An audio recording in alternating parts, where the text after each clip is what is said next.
Sejam bem-vindos aí a mais um Ringue da Pan. Dessa vez nós temos aí um convidado, o vereador Fernando Holliday, da cidade de São Paulo.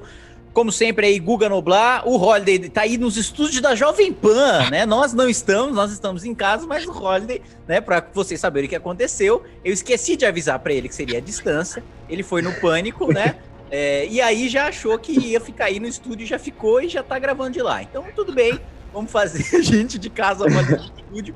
A pauta de hoje, o tema é o programa de trainees, né, da Magalu, né, da antiga Magazine Luiza, que restringiu ali suas vagas, fez um programa de trainee exclusivo para pessoas negras, né? E aí eu queria ouvir a opinião do Holliday e fazer o contraponto. Tenho certeza que o Guga vai discordar do Holliday, então hoje eu só estou aqui para ver o circo pegar fogo. Então, Fernando Holliday, é com você. Bom, vamos lá. Em relação a esse programa de trainee na Magalu, eu acredito que nós temos um primeiro problema principal, que é o conceito de racismo. Ao meu ver, qualquer programa que selecione as pessoas exclusivamente por conta da cor da pele, ou principalmente por conta da cor da pele, já é um programa essencialmente racista. E é isso que diz a nossa lei de racismo, que as pessoas não podem ser discriminadas, isso é, não podem ter oportunidades afastadas ou maiores oportunidades por conta da sua cor, senão estaria ali cometendo ou a pessoa jurídica, ou a pessoa física ou jurídica, um crime de racismo. Então esse é o primeiro ponto. Segundo, é um problema social. Quando você seleciona alguém por conta da cor da pele, você necessariamente embute naquele novo empregado uma dúvida sobre a capacidade daquela pessoa. Será que ele realmente está preparado para ser contratado? Será que ele realmente está preparado para essa função? Mesmo que não seja real, mesmo que a dúvida seja injusta e, portanto, você reforça um preconceito. E, ao meu ver, é isso que a Magalu está fazendo. Ela, na tentativa de ajudar, na tentativa de colaborar e de incluir mais negros, vai gerar uma dúvida imensa sobre a capacidade dessas pessoas e, portanto, vai acabar perpetuando um preconceito que o programa de trainee está tentando combater. Então, o Holliday acha que o programa de trainees da Magalu é bem intencionado, busca combater o racismo, mas, na prática, vai reforçar o racismo. Guga Noblar, o que você tem a dizer sobre isso?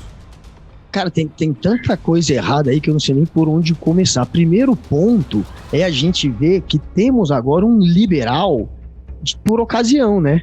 A máscara dos liberais essa hora cai. Porque quando interessa ser liberal, quando o argumento vai de encontro com o conservadorismo deles, aí eles são liberais. O Kim também. O Kim tá caladinho, mas eu sei que o Kim concorda com o Holliday.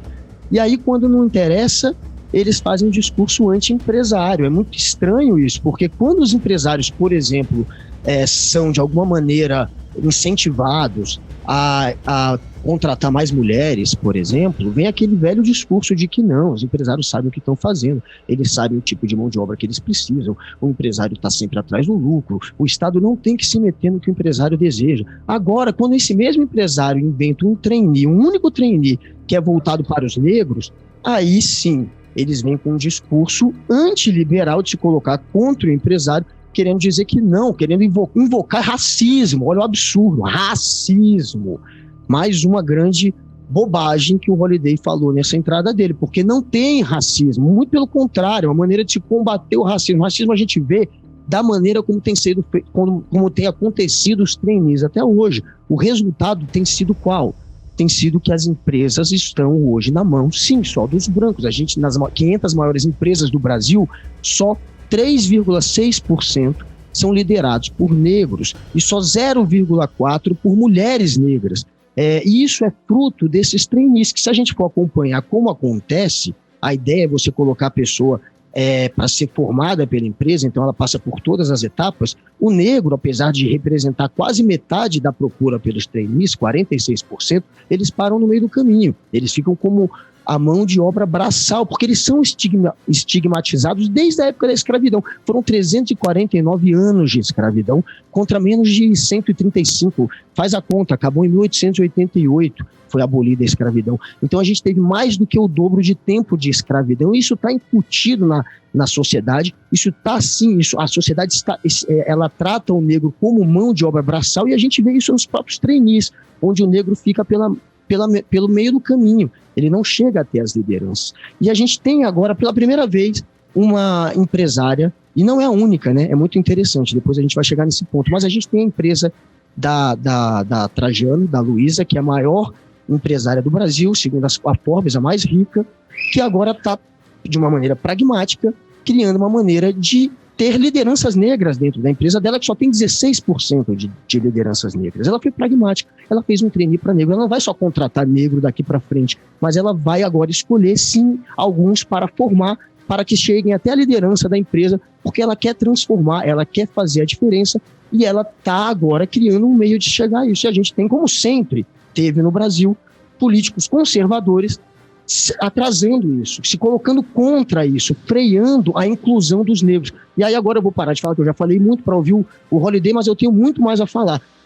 Vai lá, Holiday. Então eu vou questionar o Fernando Holiday nesses pontos aí que o Guga colocou. Fernando Holiday, você que, segundo o Guga Noblar, é um político conservador, e mais do que isso, um liberal de ocasião ainda, segundo o Guga Noblar. A empresa privada pode fazer o que bem entender quando te interessa, mas quando não te interessa, quando você não quer que tenha cota para entrar, aí não pode, aí tem que ter interferência do Estado. Isso aí é uma contradição liberal. E mais do que isso, o programa de trainees não é voltado para fazer com que os mais negros ascendam ali para o topo da empresa, coisa que não acontece hoje, como disse o Guga Noblar? Olha, eu acho muito engraçado o Guga falar dessa questão dos liberais de ocasião, porque, na verdade, é o extremo oposto. Que a gente está vendo agora nesse caso é a esquerda, pela primeira vez, defendendo os empresários. Aliás, pela primeira vez, não. Sempre defendem quando o discurso convém. Foi isso, por exemplo, que aconteceu ao longo dos governos Lula. Uma intensa defesa dos bancos, uma intensa defesa das empreiteiras. E é isso que acontece agora, quando a narrativa de determinadas empresas contribui para a segregação racial, contribui para a propagação do ódio, contribui para o nós contra eles. Porque quanto mais ódio entre as pessoas, mais fácil para engajar militantes. Isso sim que acontece. Agora, quanto ao liberalismo, acho que tem uma coisa interessante, que é o que John Rawls disse no livro Uma Teoria de Justiça. Às vezes esse autor é jogado da esquerda para a direita, da direita para a esquerda, mas tem algo de interessante que ele disse, que é o seguinte: quando há uma competição, é preciso que as pessoas ou os elementos dessa competição partam de um mesmo princípio, ou seja, de um mesmo patamar. Logo, se nós temos uma legislação, ela deve valer igualmente para todos.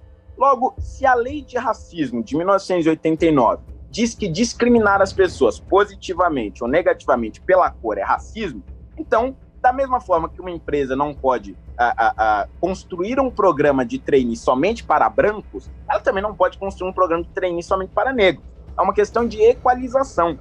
Ou a gente acaba defendendo a extinção da lei de racismo, e a partir disso, cada empresa vai fazer o treinamento que quiser e vai selecionar os empregados que quiser com os critérios que quiser. Mas hoje não é assim. Hoje a legislação não permite isso. Então é uma questão de equidade. Ou você luta pelo fim da lei de racismo, ou você defende que os critérios devem ser o mesmo em quaisquer casos. Agora, em relação a essa dificuldade dos negros, de fato, existe racismo no Brasil. A maioria dos altos postos na Magalu e nas grandes empresas do país são ocupadas por pessoas brancas, e esse é um problema que nós precisamos resolver. Não nego isso. Mas a questão é, este realmente é o melhor caminho? Porque, primeiro, um programa de trainee já vai pegar a elite de um determinado grupo, né? Porque para você ser candidato a trainee, você tem que ser também universitário. Logo, você vai estar ali entre os melhores, mesmo que seja entre os negros, são os melhores entre os negros. Portanto, já tem um problema. É um programa destinado a uma parcela muito pequena de negros, como disse o professor Paulo Cruz. Além disso, o grande problema, de fato, é a educação básica. Logo, se a preocupação da Magalu fosse superar esses problemas, ela faria um grande programa, por exemplo, de educação, de capacitação profissional nas favelas, nas periferias, independente da cor da pele. Porque, evidentemente, quando você faz esse programa para essa parcela da população mais pobre, você vai beneficiar os mais negros, que formam a maior parte dessa população, mas não usa o critério da cor como isso, e você acaba atingindo o problema real, que é a educação. Inclusive, Florestan Fernandes, no livro A Integração do Negro na Sociedade de Classes, ele analisa a vida dos negros pós-escravidão, especialmente em São Paulo. Em determinado momento, ele compara com a chegada dos imigrantes. E claro, havia o fator da cor que excluía os negros, mas havia um outro problema. Os imigrantes europeus que chegaram tinham uma base educacional muito maior, já sabiam lidar com as relações assalariadas livres e, portanto, com as relações capitalistas. O negro não teve nenhum tipo de preparo nesse sentido e a imensa maioria, quase 99%, era analfabeta. Ou seja, havia um problema educacional ali. Se os negros tivessem tido um preparo educacional, eles teriam tido condições de superar boa parte do racismo. Portanto, o grande problema hoje no Brasil, que impede não só a maioria dos negros de entrarem nesses grandes postos, mas a imensa maioria dos pobres, independente da cor, é o problema educacional. E o programa da Magalu e o programa de outras empresas feitos exclusivamente para pessoas negras não atinge essa que é a raiz do problema. O Guga tá que não se segura ali. Eu quero saber qual que é o contra-argumento do Guga Noblar. O Holliday colocou que é um problema de base, que fazer pra ponta para uma elite de negros selecionadas dentro de estudantes universitários não vai adiantar e que as raízes aí do racismo são mais profundas e não vão ser combatidas com esse programa. E aí, Guga Noblar? O Fernando Holliday, que agora que tá estudando história, tá citando um monte de bibliografia. Quero saber como é que você rebate isso daí. A gente vê que ele sempre... É interessante que ele agora tenta usar esse discurso da escola, né, da escola. A escola só serve para o Fernando Holliday, basicamente, para fazer aquele discurso de ideologia, de doutrinação escolar, né? De perseguir professor, de tirar foto, de fazer vídeo de professor, esse tipo de radicalismo. O Holliday coloca sempre como contra. Eles colocam contra a cota, eles colocam contra a inclusão de LGBT. Agora, mais uma vez, está procurando um argumento para sustentar ser contra um trabalho de uma empresa privada, e ele sim, um antiliberal, né, tá dessa vez colocando como um antiliberal, querendo usar o meu argumento contra mim, dizendo que eu estou querendo defender as empresas, muito interessante. Mas, o Holliday, a gente sabe que existem várias maneiras de se combater o racismo. Claro que a escola, ela deve ser a prioridade, mas a gente tem que olhar para quem está lá na ponta. Quem está lá na ponta também tem que ter algum tipo de política de inclusão. A gente não tem que abandonar quem já passou da fase escolar, a gente não tem que abandonar quem está sendo lá na ponta da corda, né, sendo marginalizado, sendo esquecido e sendo ignorado pelo Estado. E você, mais uma vez, está procurando só um argumento para ignorar essa gente, querendo que demore o quê? Mais 100, mais 150 anos? Para o negro conseguir uma posição de liderança, começa lá na educação maternal e vamos esperar para ver o que vai dar. O que é isso, cara? Isso é papo para atrasar. Isso é a história se repetindo, gente. Aconteceu em 1885, o projeto Dantas, do senador Manuel Dantas, ali seria a redenção do Brasil. A gente já teve essa discussão, a gente tem essa discussão há anos, há séculos, né? A gente já teve essa discussão no passado. Como a gente vai fazer para reparar esses 349 anos de escravidão, 5 milhões de pessoas escravizadas, 5 milhões de pessoas trazidas a forças, arrancadas da sua família e que serviram de mão de obra, basicamente, de mão de obra para trabalho braçal aqui no Brasil. Pessoas que foram, muitas vezes, torturadas, né? Pessoas que sofreram, que foram violentadas e que sofreram violências. A gente faz o quê com essa gente? O projeto Dantas, em 1885, previa que a gente ia pegar essas pessoas, esses escravos libertos, e a gente ia colocá-los em colônias agrícolas, a gente ia fazer uma educação, ia criar um método de ensino para educar essas pessoas todas ali, e depois a gente ia arrendar a terra para eles, a gente ia fazer uma espécie de reforma agrária. O Brasil pensou nisso. Em 1885, a princesa Isabel, acharam escritos dela, logo depois da Lei Áurea, logo depois da abolição da escravidão, em que ela estava conspirando para criar um fundo do Império que bancasse também uma forma de estrutura, de condições básicas que fossem repassadas e dadas para os escravos libertos. Ela queria também da terra, ela queria também da condição de moradia, ela queria também da educação. E essas pessoas foram enfrentadas naquela época pelos militares, pelos políticos conservadores, que inclusive deram o golpe de 89, o Brasil virou república muito por mágoa dessa gente que queria que o Estado só reparasse os fazendeiros. Os fazendeiros estão perdendo os escravos, o Estado não vai fazer nada por eles. E essas pessoas ressentidas, porque o Estado não reparou também os fazendeiros, não deu nenhum tipo de compensação para eles, essas pessoas muito magoadas foram os que ajudaram com esse golpe militar que culminou na nossa república, uma república conservadora. E mais uma vez, a gente vê os conservadores atuando para barrar um projeto, uma política, dessa vez de uma empresa que parte de uma empresária e que pode incluir, que pode tentar fazer um pouco do que não foi feito lá atrás, do que deveria ter sido feito pelo projeto Dantas. E o Dantas foi defenestrado no Senado, ele foi retirado da liderança por ter pensado assim. Os conservadores, o Holliday e o Kim, provavelmente, se fossem políticos naquela época,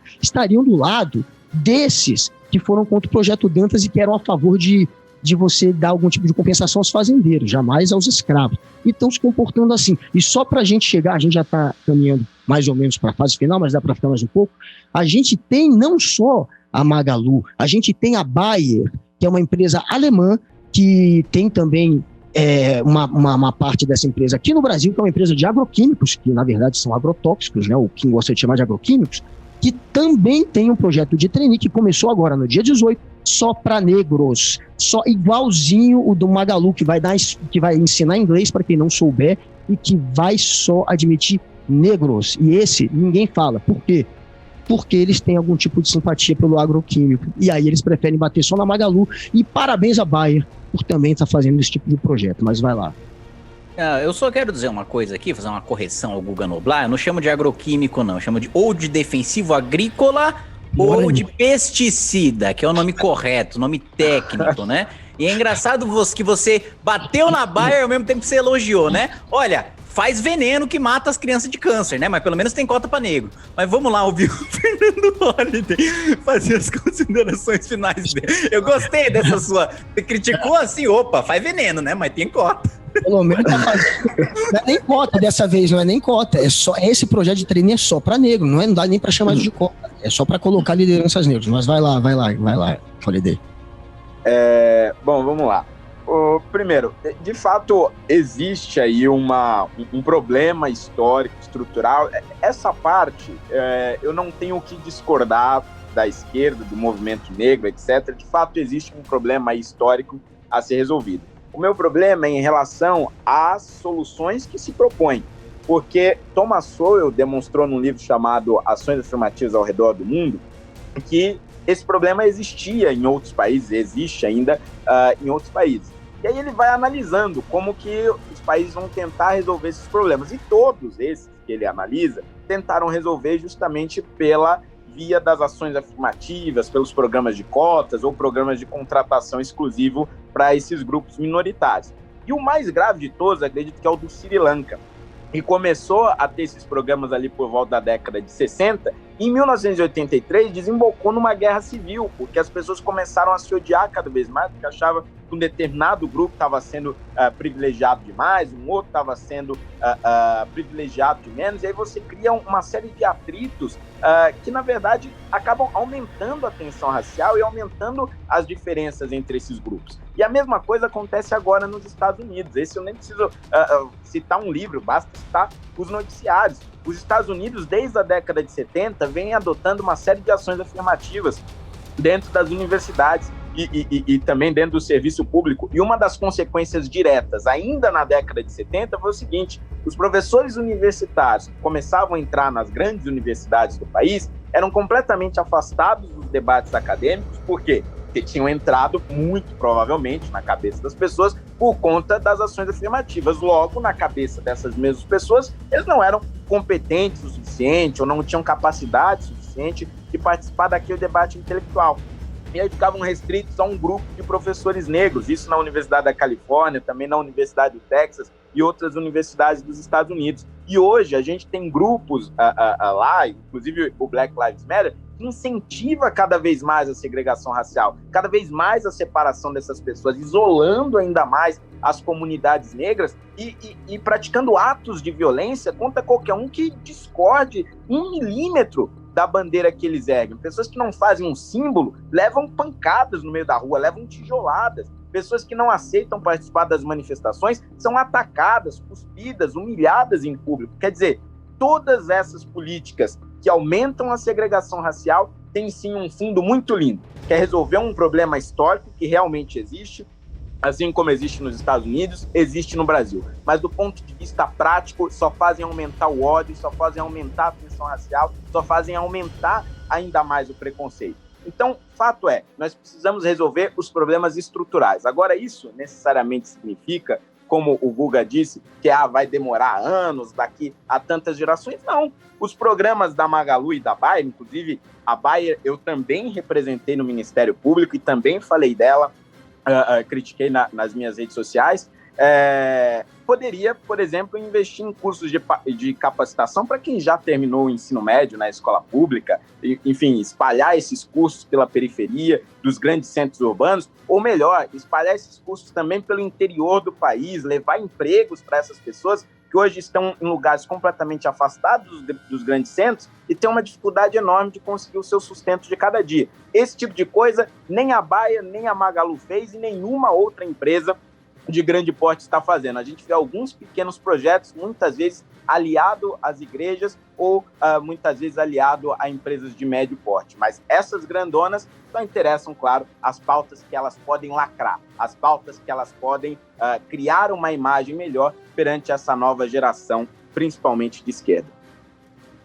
Bom, só para fechar antes do Kim, é interessante ver que ele tenta culpar cotas, esse trabalho de inclusão pelo ódio nos Estados Unidos. Isso é um absurdo, isso é um puro palpite, chute no escuro total. Não faz o menor sentido, inclusive lógico e racional. E se a gente for olhar os resultados no Brasil, a gente tem resultados muito positivos. Isso em todas as universidades. A UNB, que foi a primeira a começar com o trabalho de cotas, você não via negro na UNB. Hoje você vê sim, e você tem pesquisas e estudos que mostram que a pessoa que entra pela cota, depois de 2 anos de universidade, ele já tem notas na média, superior aos que entraram sem.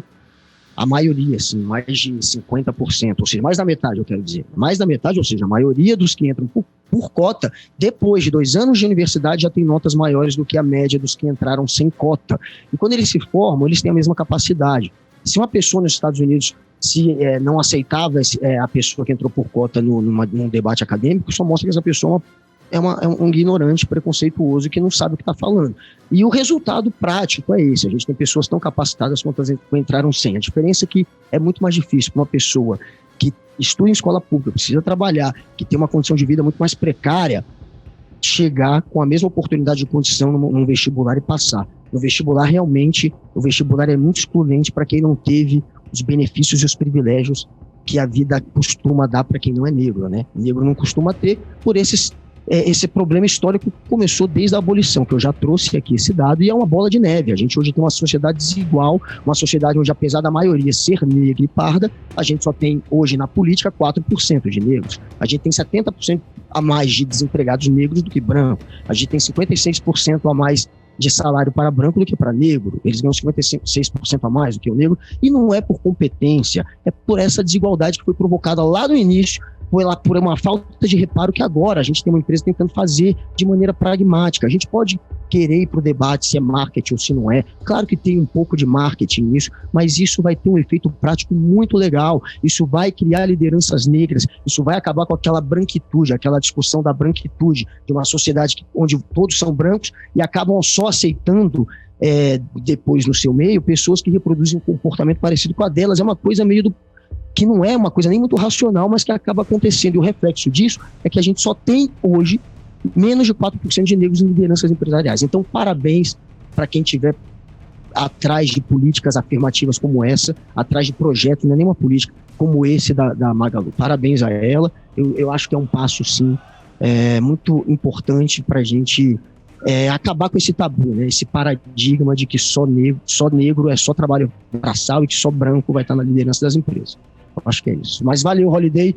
A gente, e sobre aquele ponto, só para terminar, eu sei que a gente já estourou, mas ele falou que é contra a Constituição, tá tendo esse argumento. Lei de racismo, isso é racismo. Não é. Isso não é racismo, isso já foi discutido. Existe o artigo, a Constituição, ela diz no artigo 170 que a gente deve sim, as empresas devem criar meios de combater a desigualdade. E isso é visto pelo STF, já foi debatido lá, como uma forma, essas políticas de inclusão, elas são vistas sim como uma forma de se combater a desigualdade. Só foi debatido. Os juristas que estão sendo ouvidos sobre isso estão todos se colocando contrários a essa tese de que isso é ilegal. Teve uma juíza da Justiça do Trabalho que tuitou que era ilegal e apagou horas depois. Então a gente vê que até ela não quer sustentar mais essa tese que o Holiday sustentou. Mas é isso, galera. Então é isso. Eu vou me despedir aqui e agradecer a presença do Fernando Holiday, de todos que nos acompanharam. Eu, pessoalmente, acho que pelo lugar de fala, o Holiday já ganhou, não interessa o que o Guga tenha dito. Ele é branco, logo ele não pode falar absolutamente nada sobre racismo, sobre negro, né? Que é segundo a própria ideologia do Guga, né? Que é um esquerdista, né? Um ávido defensor do lugar de fala. E agora nós também sabemos que Guga é um monarquista, né? Que acha que a proclamação da República foi um golpe. Então tá aí o movimento monarquista, Guga não dá um novo... Não, foi um golpe. Isso aí, Atenção, Orleans e Bragança, vocês têm um grande defensor aqui. Holiday concorda com essa parte aí. A maioria dos historiadores veem dessa maneira. Mas é claro que dá para fazer um outro debate só sobre isso. Valeu, obrigado, Holiday. Obrigado, viu, cara? Obrigado pelo tempo. Valeu. Até semana que vem, galera.